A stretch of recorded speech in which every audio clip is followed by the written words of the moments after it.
Yeah, okay. Bring it in.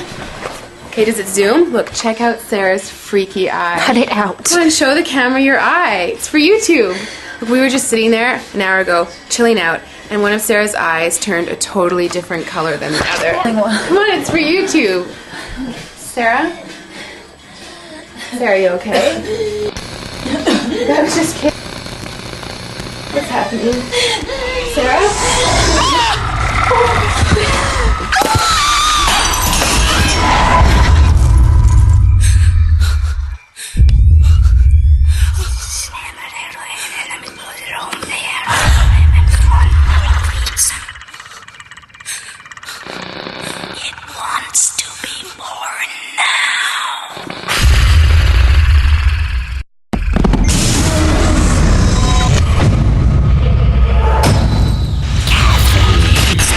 Wants to be born.